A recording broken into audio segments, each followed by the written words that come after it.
A little bit, yeah. A little bit? So scoot in closer because we get in trouble if we have too many people far away. So I'm Dr. Mel, the squid lady, and you know you can trust me because I have a white lab coat, right? Obedience to authority, never ask questions of somebody in a white lab coat. So what I am teaching is 5 steps of SQUID. How to be mindful when we need it most. So my question to you is, when you feel triggered, when someone has said or done something that's not going well for you, where do you feel it first in your body? For me, my heart starts to pound, my face gets hot. Where is it for you? Face? Heart? Point to where it is on you. Heart? Stomach? Some people clench. When you feel triggered, where does it land for you? Headache, yeah. Yes? So here's the thing. That's the yellow light. That means you are emotionally compromised. Your emotional systems have just had a hit, and now the blood, the energy of your thinking brain is literally draining away to your emotional brain. It's like a yellow light. Can you see the yellow light before you run through the red? So the book that we have, subtitle. So first it's 5 steps, squid your brain. Better choices equal fewer regrets. Can you see the yellow light of having been emotionally triggered before you run through the red light and say or do something you're going to regret? Make sense so far? Yes. Okay. So the 5 steps of SQUID is, whenever you feel like something is wrong, can you stop to ask yourself questions before you go on? Can you ask yourself questions to better understand? Can you imagine your choices, then decide on a plan? It's the whole concept of, can you mindfully respond to being emotionally triggered instead of just reacting? How many people here have ever said or done something you regret? Yeah, I still do it too. But the idea of noticing, if you forget everything, if you walk away now, please notice when you're having that sensation and just recognize the yellow light. Can you pause to evaluate the bigger picture? Because whatever just triggered you, there's a lot more going on. That other person has something going on too, because it's usually another person that triggers us, right? Usually people we care about. Yeah, so pause. And it's okay to be silent instead of saying the next thing that's on your mind. And pause. So one of the things I teach is the whole idea of sign language. If you're like this, generally it stops the conversation from continuing and says, I'm maxed out, right? So use sign language. Use a way of saying, I need to take a break. And can you just give me a minute? So, are you guys ready for the magic pencils? Oh my goodness, they're bright pink. Okay. Who is a volunteer? I need a volunteer. Marco's volunteer. Can you go dip these in the fountain with a grown-up of your choice? All right. Here. So, magic mood-changing pencils. Take Dad, go over to the fountain, and dip them in the fountain. Okay. And then bring them back fast. So, can I give you guys the Dr. Seuss poem? Yes. You and Your Squid Brain, Can You Think Before You Ink? By Dr. Mel and the Squid Minders. You might be surprised to learn what I did, but now I can show you your very own squid. It's like part of your brain that is hidden from view, but it often drives what we say and do. Whenever your squid feels like something is wrong, it's right there to tell you. It doesn't take long. It turns different colors and can make your heart race. Can make you get louder and scrunch up your face. Your squid, it turns out, will squirt ink in distress. If it feels overwhelmed, you can make quite a mess. So what can you do when your squid starts to yell? You can ask some good questions if you want to help. Could you try to distract it before it reacts? Could you cover your mouth before it attacks? Could you take a deep breath? Take a deep breath. Count to 10. Walk away. Thank you. Then ask your squid what it most needs to say. Can you questions to better understand. Can you imagine your choices, then decide on a plan? Where can you go if you just need to hide? How can you help your squid cool off inside? Before you return from wherever you go, make a plan to come back and try to talk slow. Things might get messy if your feelings still hurt, but maybe good questions can stop a squid squirt. Now, I have a question that I must ask you.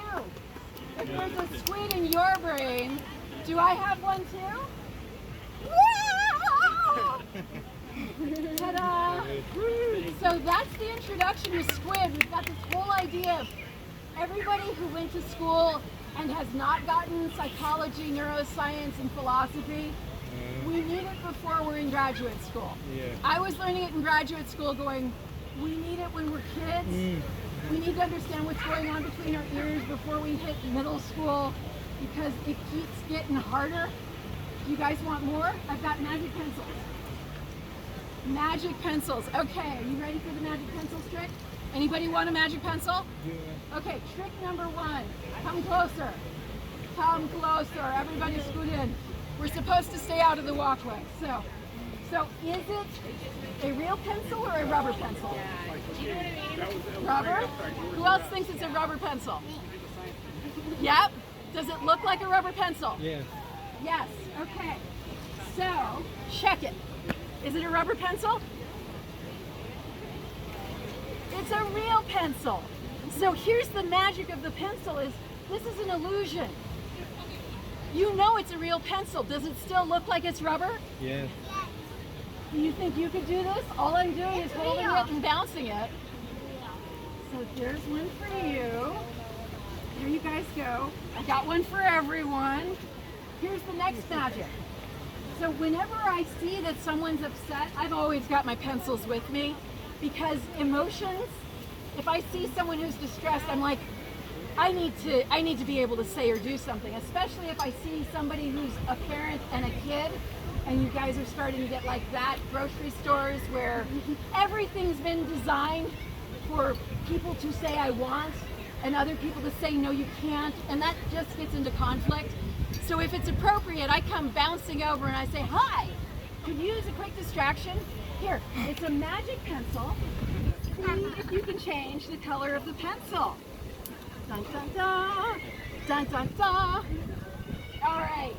I need a volunteer to pass out pencils. Go for it. Hand out pencils to all the people.